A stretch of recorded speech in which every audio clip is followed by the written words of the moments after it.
नमस्कार दोस्तों, आप सभी का एक बार फिर से स्वागत है मेरे YouTube चैनल पर। फ्रेंड्स, जब भी किसी व्यक्ति का बैंक अकाउंट फ्रीज होता है और इसके बाद उन्हें बैंक से कोई रिटर्न डिटेल मिलता है या वह नियरेस्ट साइबर सेल में जाकर कोई डिटेल लेते हैं या फिर उन्हें अगर कोई साइबर सेल से नोटिस आ रहा है तो इन इंफॉर्मेशंस में एक कॉमन चीज़ होती है और वह होता है FIR नंबर, जो उस नोटिस पे या उस इंफॉर्मेशन में दर्ज होता है। इस FIR नंबर को देखकर अधिकतर लोग यह कंफ्यूज हो जाते हैं कि उनके ऊपर किसी भी प्रकार के फ्रॉड का FIR हो गया है, जबकि ऐसा बिल्कुल नहीं है। इस तरह के नोटिसेस में या इंफॉर्मेशन में जब भी आपको कोई FIR नंबर दर्ज मिले, बिल्कुल भी पैनिक होने की आवश्यकता नहीं है, क्योंकि 99% केसेस में बैंक अकाउंट फ्रीज होने पे यह नोटिसेस मिलते हैं या इंफॉर्मेशन मिलते हैं,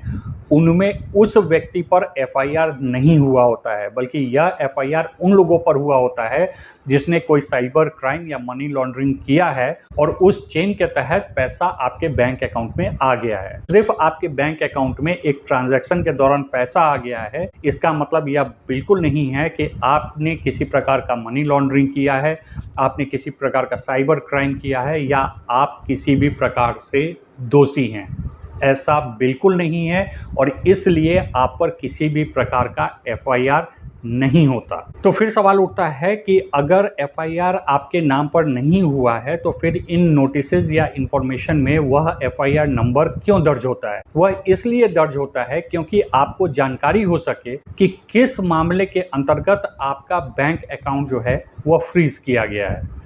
अब डेफिनेटली बैंक अकाउंट कोई हवा में तो फ्रीज हुआ नहीं होगा, इसके लिए कहीं कोई साइबर क्राइम हुआ होगा, कहीं कोई मनी लॉन्ड्रिंग हुआ होगा, उसका पैसा एक बैंक अकाउंट से दूसरे बैंक अकाउंट में ट्रांसफर होते हुए आपके बैंक अकाउंट में आया होगा और साइबर सेल जो है मनी ट्रेल के अंतर्गत उस पैसे को खोजते हुए आपके बैंक अकाउंट तक पहुंचकर साइबर सेल ने लीन लगा दिया होगा। तो यह FIR नंबर इस बात को दर्शाता है कि वह कौन सा क्राइम है और क्या क्राइम है जिसके अंतर्गत वह अमाउंट जो है, उस क्राइम से संबंधित जो अमाउंट है वह एक बैंक अकाउंट से दूसरे बैंक अकाउंट होता हुआ आपके अकाउंट में आ गया है। दूसरी बात, अगर आपको कल को मामला सेटल भी करना हो, सपोज अमाउंट बहुत कम है, आपने साइबर सेल से कांटेक्ट किया और आप सोच रहे हो यार पैसा लौटाओ और मामले को खत्म करो, तो फिर आप पैसा कहां लौटाओ? अगेन प्रश्न वही है कि हवा में तो आप उस पैसे को लौटाओगे नहीं। इसके लिए डेफिनेटली आपको उस केस का पता होना चाहिए जिस केस में पैसा आपके बैंक अकाउंट में आ गया है,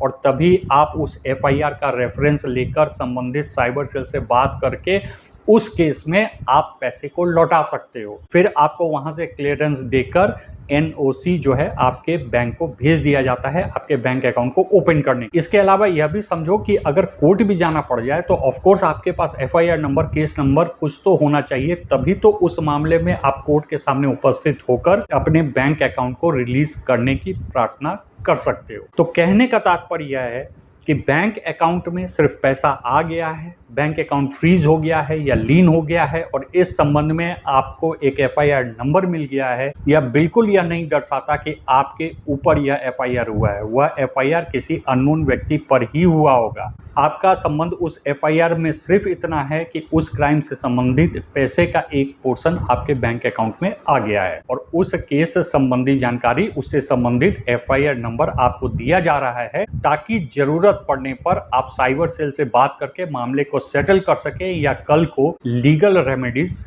ले सकें। तो इसलिए जब भी इस प्रकार के कोई नोटिस आए या इंफॉर्मेशन मिले तो FIR नंबर देखकर बिल्कुल न घबराएं। 99% श्योर है कि वह FIR आपके नाम पर नहीं होगा अगर आपने सिर्फ एक ट्रांजैक्शन किया है और उस ट्रांजैक्शन के दौरान एक पैसे का पोर्शन आपके बैंक अकाउंट में आ गया। आशा करता हूं यह इंफॉर्मेशन आपको पसंद आया होगा और इन्फॉर्मेटिव लगा होगा। Thanks for watching.